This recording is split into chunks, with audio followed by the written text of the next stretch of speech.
Shalom, queridos, graça e paz. Mais uma vez, estamos juntos neste projeto de estudo e leitura da Palavra de Deus.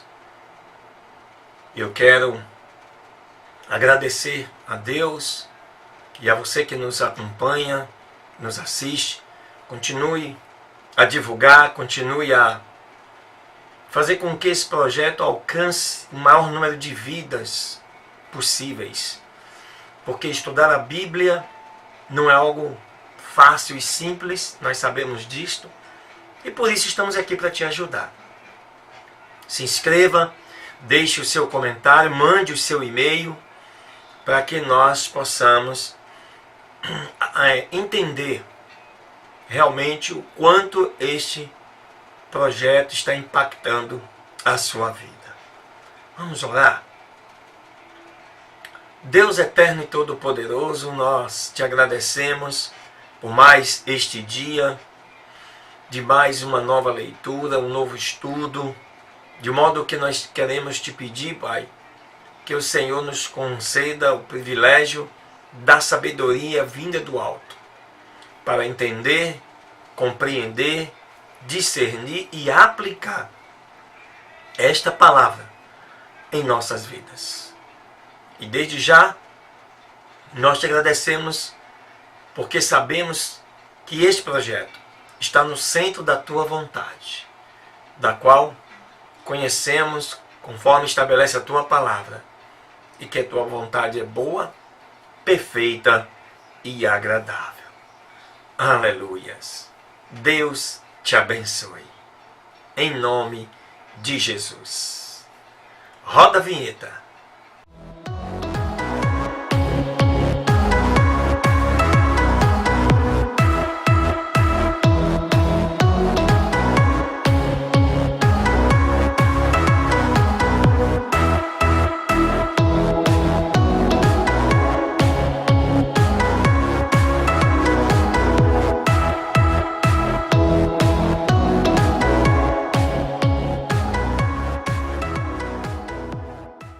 Pois bem, queridos, esse que é o 38º dia de leitura da Palavra de Deus, neste que é 8 de julho de 2018.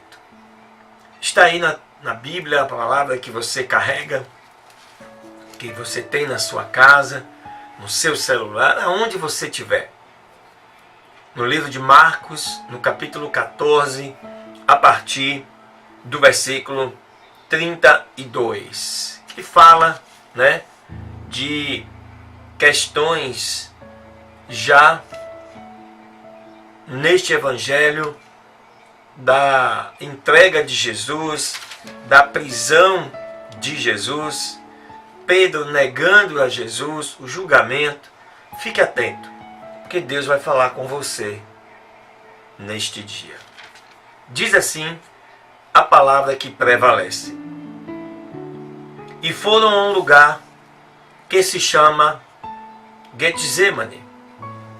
E disse aos seus discípulos: assentai-vos aqui enquanto eu oro. E tomou consigo a Pedro, Tiago e João. E começou a sentir aflição e a angustiar-se. E lhes disse: a minha alma está profundamente triste, até a morte. Esperem aqui e vigiem. E indo-se um pouco mais adiante, prostrou-se em terra e orou para que, se fosse possível, passasse dele aquela hora. E disse: Abba, Pai, todas as coisas te são possíveis. Olha só. Afasta de mim este cálice. Porém, não seja o que eu quero, mas o que tu queres. E vindo, os achou dormindo, e disse a Pedro desta forma: Simão, dormes? Não podes vigiar nem uma hora? Vigiai e orai para que não entreis em tentação. O espírito, na verdade, está pronto, mas a carne é fraca.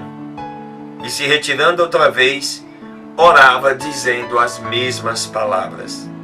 E ele, voltando novamente, os achou outra vez dormindo, porque os seus olhos estavam carregados, e não sabiam tampouco o que lhe responder. E ele, voltando terceira vez, lhe disse: durmam agora e descansem. Basta, é chegada a hora. Eis que o Filho do Homem vai ser entregue nas mãos dos pecadores. Levantai-vos e vamos. Eis que o que me trai está perto.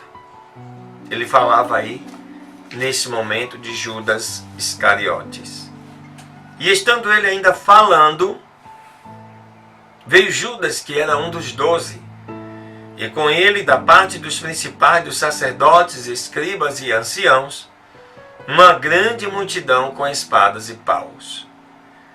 E ele, que havia de o entregar, lhes tinha dado um sinal, dizendo: aquele que eu beijar, esse é, prendei, e o levem com segurança. E quando chegou, aproximou-se logo dele e lhe disse: mestre, mestre, e o beijou. Então eles, lançando nele suas mãos, o prenderam. E um dos que estavam ali presentes, neste caso era Simão Pedro, puxando a espada, feriu o servo do sumo sacerdote, cortando-lhe a orelha. E respondendo, Jesus disse-lhes: como a um ladrão saístes com espadas e com paus a me prender? Todos os dias estava convosco ensinando no templo, e não me prendestes? Mas isto é para que se cumpram as Escrituras. Então, deixando, todos os seus discípulos fugiram. E um jovem o seguia, envolto em um lençol sobre o corpo nu. E lançaram as mãos para o prenderem. Mas ele, deixando o lençol, fugiu nu. E levaram Jesus ao sumo sacerdote. E ajuntaram-se a ele todos os principais dos sacerdotes, também os anciãos e os escribas. E Pedro o seguiu de longe, até dentro do átrio do sumo sacerdote. Estava sentado com os oficiais, aquentando-se ao fogo. E os principais dos sacerdotes e todo o concílio buscavam testemunho contra Jesus para o entregar à morte, mas não o achavam, porque muitos diziam falso testemunho contra ele. Mas seus testemunhos não eram coerentes. E levantando-se alguns, testificavam falsamente contra ele, dizendo: nós o ouvimos dizer: eu derribarei este templo, construído por mãos de homens, e em 3 dias edificarei outro, não feito por mãos de homem. Mas nem assim o testemunho deles era coerente. Porque, neste caso, Jesus estava falando do seu corpo, que ao morrer, ressuscitaria no 3º dia. Então o sumo sacerdote, levantando-se no meio, perguntou a Jesus, dizendo: não respondes nada disto? O que testemunham estes contra ti? Mas ele calou-se e nada respondeu. O sumo sacerdote tornou-lhe perguntar e disse-lhe: és tu o Cristo, o Filho de Deus bendito? E Jesus lhe disse: eu o sou. E vereis o Filho do Homem assentado à mão direita do poderoso Deus e vindo sobre as nuvens do céu. Então o sumo sacerdote, rasgando as suas vestes, disse: que necessidade temos de mais testemunhas? Vós ouvistes a blasfêmia. O que vos parece? E eles todos o condenaram como culpado de morte. E alguns começaram a cuspir nele e, cobrindo seu rosto, lhe davam bofetadas e lhe diziam: profetiza! E os servidores lhe feriam, dando-lhe murros. E estando Pedro embaixo no átrio, veio uma das criadas do sumo sacerdote, e vendo a Pedro que se aquentava, olhou para ele e disse: tu estavas também com Jesus, o Nazareno. Mas ele negou, dizendo: não o conheço, nem sei o que dizes. E saiu para fora a entrada, e o galo cantou. E a criada, lhe vendo outra vez, começou a dizer aos que estavam ali: este é um deles. Mas ele negou outra vez. E pouco depois os que estavam ali disseram outra vez a Pedro: verdadeiramente tu és um deles, pois também és galileu e a tua fala é idêntica, semelhante. E ele começou a amaldiçoar e a jurar, dizendo: não conheço este homem de quem falais. E o galo cantou pela segunda vez. E Pedro então se lembrou das palavras que Jesus lhe havia dito: antes que o galo cante 2 vezes, por 3 vezes tu me negarás. E pensando nisto, chorava muito. Mostra aí, um momento das palavras de Jesus entre os seus discípulos, as últimas palavras no jardim do Getsemane. Toda esta tortura, este julgamento, foi para que se cumprisse a palavra de Deus escrita lá no Antigo Testamento, no livro de Isaías, e nós vamos mais adiante fazer esse estudo. Porque ali está estabelecido que vai nascer uma criança. O principado vai estar sobre os seus ombros. Ele será maravilhoso conselheiro, Deus forte, príncipe da paz. Este é Jesus de Nazaré, que morreu por mim e por você, dando a sua vida, para que nós venhamos ter vida eterna. Aleluias! Deus abençoe. Maravilha, beleza. Segunda leitura deste 38º dia de leitura da Palavra de Deus.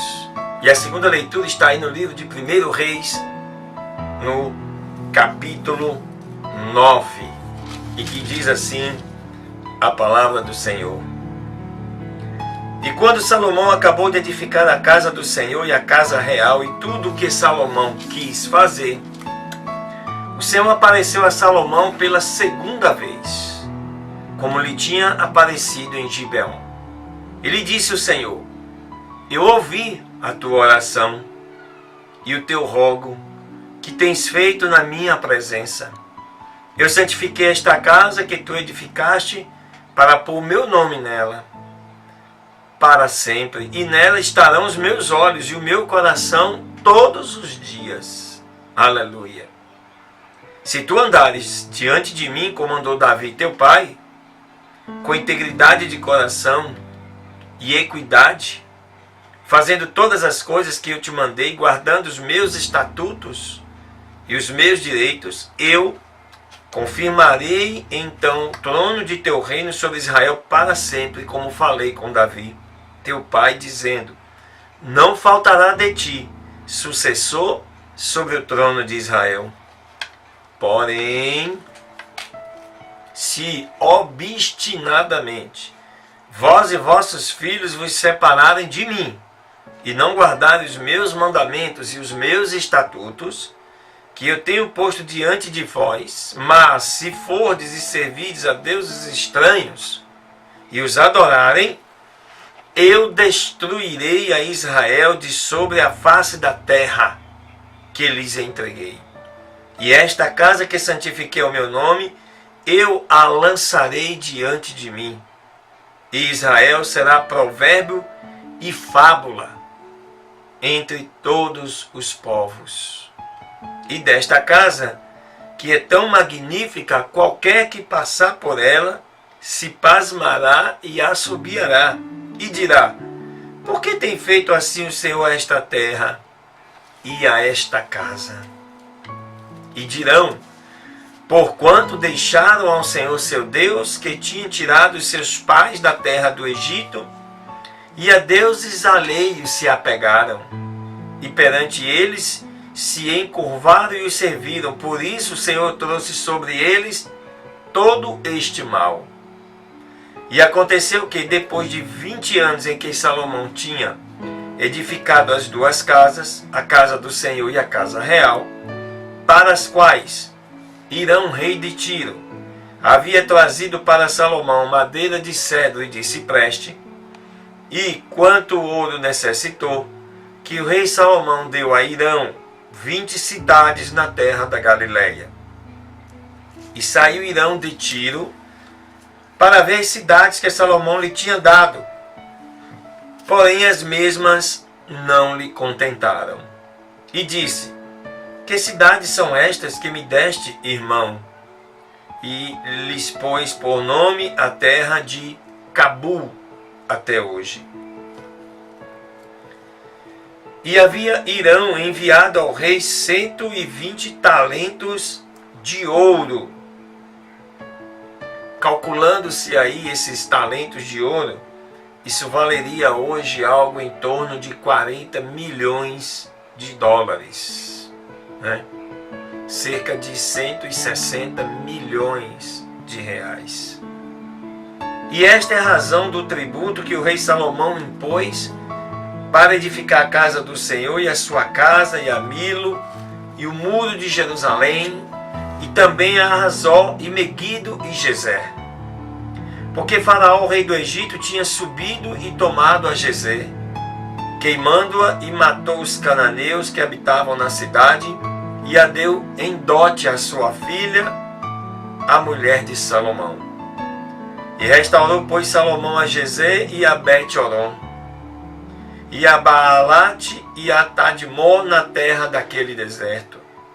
Deste modo, todas as cidades onde Salomão tinha provisões, e as cidades dos carros e a cidade dos cavaleiros, e tudo o que Salomão desejou edificar em Jerusalém, no Líbano e em toda a terra do seu domínio, quanto a todos os povos que ficaram dos amorreus, dos heteus, dos ferezeus, dos heveus, dos jebuseus, e que não eram dos filhos de Israel, a seus filhos que ficaram na terra depois deles, os quais os filhos de Israel não puderam destruir, fez Salomão que os servissem com tributo até hoje. Mas a nenhum dos filhos de Israel impôs Salomão serviço, mas sim eram homens de guerra, e seus criados, e seus príncipes, e seus capitães e comandantes dos seus carros, os seus cavaleiros. E os que Salomão tornou oficiais que fiscalizavam as suas obras eram 550, os quais estavam sobre o povo que trabalhava naquela obra. E subiu a filha de Faraó da cidade de Davi a sua casa que Salomão lhe tinha edificado. Então edificou a Milo. E Salomão oferecia 3 vezes cada ano holocaustos e ofertas pacíficas e ofertas de alimento sobre o que estava diante do Senhor, depois que a casa foi acabada. Fez também o rei Salomão navios em Ezion-Geber, que está junto a Elate, na região costeira do Mar Vermelho, na terra de Edom. E Irão enviou naquelas naus a seus servos, marinheiros e destros no mar, com os servos de Salomão, os quais foram a Ofir e tomaram dali ouro, 420 talentos, e os trouxeram para o rei Salomão. Aleluias! Glória a Deus, né?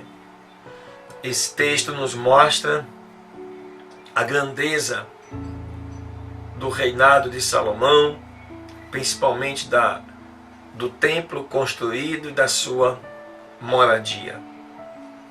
Né? Outras coisas nós vamos conhecer no decorrer das próximas leituras. Aleluias! Maravilha! A terceira leitura deste 38º dia, né, está aí em Oséias, no capítulo 11, que ainda continua falando sobre os pecados de Israel, mas também do amor que Deus tem por Israel.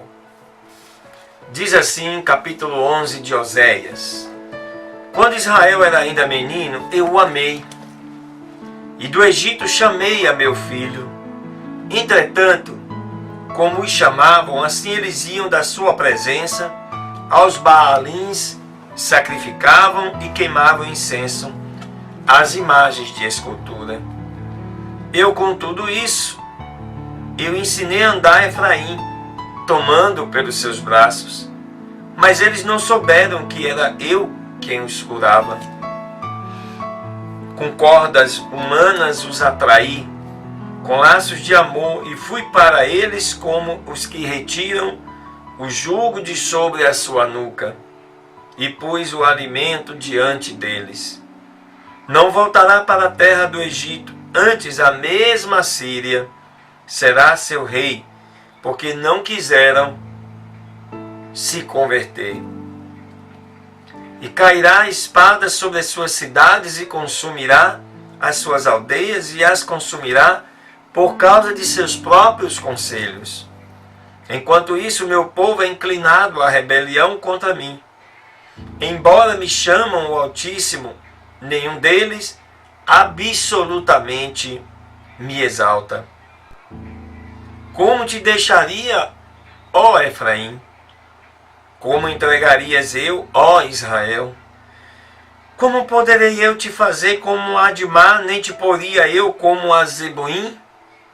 Meu coração se revolve dentro de mim, inflamam-se todos os meus arrependimentos dentro de mim. Não executarei o furor da minha ira, não voltarei para destruir Efraim, porque Deus eu sou, e não homem, o santo no meio de ti, eu não entrarei na cidade. Após o Senhor caminharão, e ele rugirá como leão, rugirá e os filhos virão tremendo do ocidente. Como ave virão velozmente do Egito e da terra da Síria, como a pomba. E os farei habitar em suas casas, diz o Senhor. Efraim rodeou-me com mentira e a casa de Israel com engano. Judá ainda governa com Deus e é fiel com os santos. Aleluias. Esse texto de Oséias mostra que assim como Deus ama Israel, Ele também me ama e Ele também ama a você. E por mais que desobedientes sejamos, Ele sempre vai estar disposto a receber a nossa confissão, nosso pedido de perdão, e Ele está pronto para nos perdoar e nos abençoar. Entenda isso, queridos, porque Deus é um Deus benigno. Aleluias! Glória a Deus! Vamos orar. Obrigado, meu Senhor, por mais esta palavra que o Senhor lança para conhecimento e aplicação nas nossas vidas. Te pedimos, ó Pai, que neste dia especial o Senhor controle todo o nosso ser e nos oriente conforme a Tua vontade, conforme o Teu querer e o Teu efetuar. Muito obrigado, de todo o meu coração. Abençoa, Pai, as vidas que estão firmes neste projeto. Ainda mais, aquelas que estão começando. Aqueles que, por curiosidade, acessaram pela primeira vez. Que eles possam, a partir de hoje, continuar firmes, porque este projeto nasceu no coração de Deus. Deus te abençoe. Um beijo no seu coração.